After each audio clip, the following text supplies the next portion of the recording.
আল্লাহ পাক রব্বুল আলামিন জানায়া দেন, বান্দা বান্দির দল, ও আমার ইমানদার বান্দা বান্দিরা, ভালো করে শুনে রাখো, যারা ঈমান এনেছ, আমি আল্লাহ পাক রব্বুল আলামিন কুতিবা আলাইকুমুস সিয়ামু কামা কুতিবা আলাল্লাযীনা মিন ক্বাবলিকুম, আমি আল্লাহ পাক রব্বুল আলামিন তোমাদের উপর রমজানুল মুবারক মাসের রোজাকে আমি আল্লাহ ফরজ করে দিলাম। জোরে বলে সুবহানাল্লাহ।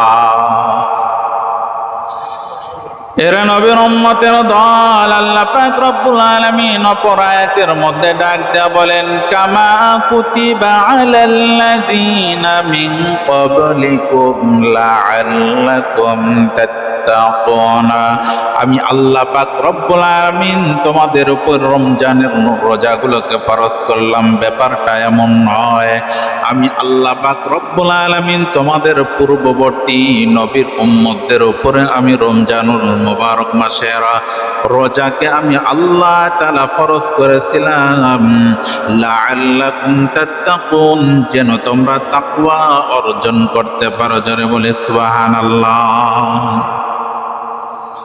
মুসলমান ইমানদার আল্লাহর গোলাম, ভালো করে দিলের কানটা লাগান। আল্লাহ পাক রব্বুল আলামিন বাবা আদম আলাইহিস সালাতু ওয়াস সালাম থেকে হযরতে ঈসা আলাইহিস সালাতু ওয়াস সালাম পর্যন্ত যত নবী রাসূলগণ আসতেন, দুনিয়াতে পদার্পণ করেছেন, আল্লাহ পাক রব্বুল আলামিন সব নবীদের উপর আল্লাহ তাআলা রোজাকে ফরজ করেছিলেন। হযরতে আদম আলাইহিস সালাতু ওয়াস সালাম, তার উপর আল্লাহ পাক রব্বুল আলামিন মাসে 3টা রোজাকে আল্লাহ তাআলা ফরজ করেছিলেন। অর্থাৎ 14, 15, 16 তারিখ মাসের মধ্যে যে আসে, আরবির মাস হিসাবে 14 তারিখ, 15 তারিখ, 16 তারিখের রোজাকে আল্লাহ তাআলা আদম আলাইহিস সালাতু ওয়াস সালামের ফরজ করেছিলেন। হযরতে নূহ আলাইহিস সালাতু ওয়াস সালাম সারা বছর রোজা রাখতেন, শুধু শাওয়াল আর জিলকদ মাস ব্যতীত। এইভাবে হযরতে মূসা, ঈসা, হযরতে হারুন আলাইহিস সালাতু ওয়াস সালাম সবার উপরেই আল্লাহ পাক রব্বুল আলামিন রমজানুল মুবারক মাসের রোজাকে ফরজ করেছিলেন। জোরে বলি সুবহানাল্লাহ। এর নবীর উম্মতের দল, আল্লাহ পাক রব্বুল আলামিন ডাক দেয়া বলেন, বান্দা বান্দির দল,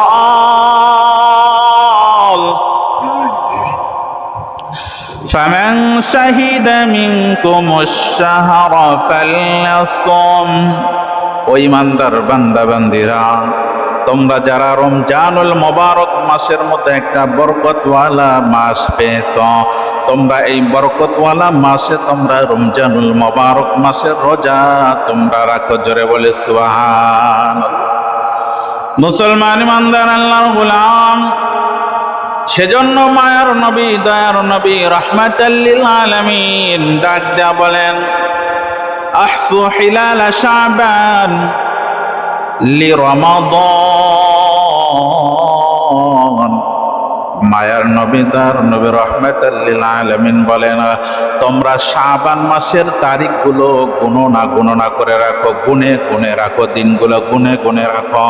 লিরমাদান, রমাদানের জন্য তোমরা গুনে গুনে রাখো, যেন একদিন এলোমেলো না হয়, কবে চাঁদ উদিত হলো, কবে অস্ত গেল, এবং রমজানুল মুবারক মাসের চাঁদ কবে উদিত হলো, তোমরা পুঙ্খানুপুঙ্খানুভাবে খেয়াল রাখবে। এটা আল্লাহর পয়গম্বর মুহাম্মদুর রাসূলুল্লাহ সাল্লাল্লাহু আলাইহি ওয়াসাল্লাম বলেছেন। তোমরা শাওয়াল, তোমরা রমজানুল মুবারক মাসের আগে যে শাবান মাস, এই শাবান মাসের তোমরা কি করো, পুঙ্খানুপুঙ্খানুভাবে হিসাবের মধ্যে রাখো, যেন রমজানুল মুবারক মাসের চাঁদ উদিত হলেই তোমরা রমজানুল মুবারক মাসের রোজা রাখো। সেজন্য আল্লাহ রাসূল সাল্লাল্লাহু আলাইহি ওয়াসাল্লাম বলতেন, তোমরা রমজানের চাঁদ দেখো, রমজানুল মুবারক মাসের চাঁদ দেখে তোমরা রোজা শুরু করবে, এবং শাওয়ালের চাঁদ দেখলে তোমরা রমজানুল মুবারক মাসের রোজা তোমরা বন্ধ করে দিবে। মুসলমান ইমানদার আল্লাহর গোলাম আবু উমামা রাদিয়াল্লাহু তাআলা আনহু থেকে বয়ান করা হয়, মায়ার নবী দয়ার নবী রাহমাতাল লিল আলামিন ডাক দিয়া বলেন, দুনিয়ার উম্মত, ঘুমের ঘরে স্বপ্নের মাধ্যমে আল্লাহ পাক রব্বুল আলামিন আমাকে একটা বিষয় জানিয়ে দিয়েছেন। কি বিষয়? হাদিস শরীফের মধ্যে বলা হয়, এর নবীর উম্মতের দল, মায়ার নবী দয়ার নবী রাহমাতাল লিল আলামিন বলেন, আমি একদিন ঘুমিয়েছিলাম, ঘুমের ঘরে থাকার পর ফেরেশতা এসে আমাকে স্বপ্নের মাধ্যমে পাহাড়ের উপর উঠাইতেছেন। পাহাড়ের উপর উঠায় এক পর্যায়ে আমি ফেরেশতাদেরকে ডাক দিয়ে বললাম, এত বড় বিশাল বড় পাহাড়ের উপর তো আমি উঠতে পারবো না। মায়ার নবী আমার দয়ার নবী রাহমাতাল লিল আলামিন এই কথা বলার সঙ্গে সঙ্গে জিবরাইল আলাইহিস সালাতু ওয়াস সালাম এবং সাথে ফেরেশতারা ডাক দেয়া বলতেছেন, ইয়া রাসূলুল্লাহ, ইয়া হাবিবাল্লাহ, আমরা আপনাকে সহযোগিতা করতেছি, আপনি ওঠেন, পাহাড়ের উপর ওঠেন। মায়ার নবী আমার পাহাড়ের উপর ওঠার পর দেখতে পারলেন চিৎকারের আওয়াজ আসে, ভয়ঙ্কর চিৎকারের আওয়াজ, যা দুনিয়ার মধ্যে যদি বিন্দু মাত্র দুনিয়ার মধ্যে ওই আওয়াজ যদি ছেড়ে নেওয়া হয়, মানুষের তালাগুলো, কানের তালাগুলো, পর্দাগুলো ফেটে তারা চিৎকার মেরে তৎক্ষণাৎ মৃত্যুবরণ করবে। এত ভয়ঙ্কর আওয়াজ। মায়ার নবী দয়ার নবী রাহমাতাল লিল আলামিন সামনে অগ্রসর হলেন। পাহাড়ের চূড়ায় পৌঁছার পর মায়ার নবী দয়ার নবী রাহমাতাল লিল আলামিন দেখতে পারলেন জাহান্নামের মধ্যে কিছু সংখ্যক আল্লাহর বান্দা বান্দীদেরকে আল্লাহ পাক রব্বুল আলামিন পা উপরের দিক দিয়া, মাথা নিচের দিক দিয়া এরকম ভাবে চল গালগুলো একেবারে চিরে ফেলতেছে, টান দিয়ে চিরে ফেলতেছে। তারা হাউমাউ করে কান্না আর কান্না। এটা দুনিয়ার সাধারণ কোনো আযাব নয়, দুনিয়ার সাধারণ কোনো মায়ের নয়, দুনিয়ার সাধারণ কোনো শাস্তি নয়। এটা হলো আল্লাহ পাক রব্বুল আলামিন জাহান্নামীদেরকে শাস্তি দিতেছেন। এক পর্যায়ে মায়ার নবী আমার ডাক দিয়া বললেন, ভাই জিবরাইল, এই জায়গার মধ্যে কাদেরকে এইভাবে শাস্তি দেওয়া হয়?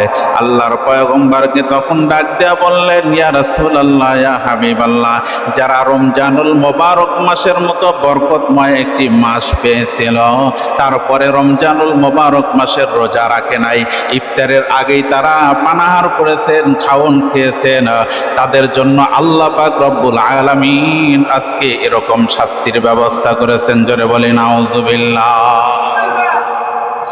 এরা নবীর উম্মতের দল, সেজন্য মায়ার নবী দয়ার নবী রাহমাতাল লিল আলামিন বলেন, যে ব্যক্তি অসুস্থ অবস্থায় এবং সফররত অবস্থা ব্যতীত যে আল্লাহর বান্দা বান্দিরা যদি রমজানুল মোবারক মাস পেল, আর রমজানুল মোবারক মাস পাওয়ার পর রমজানুল মোবারক মাসের কদর করলো না, সম্মান করলো না, ইজ্জত করলো না, রমজানুল মোবারক মাসের রোজা রাখলো না, আল্লাহর পয়গম্বর বলেন, তারা যদি সারা জিন্দেগি রোজা রাখে, একটা রোজার বিনিময়ে যদি সারা জীবন রোজা রাখে, আল্লাহ পাক রব্বুল আলামিন তার পয়গম্বরের মাধ্যম দিয়া বলেন, ওই একটা রোজার কাফারা কোনোদিন আদায় করতে পারবে না।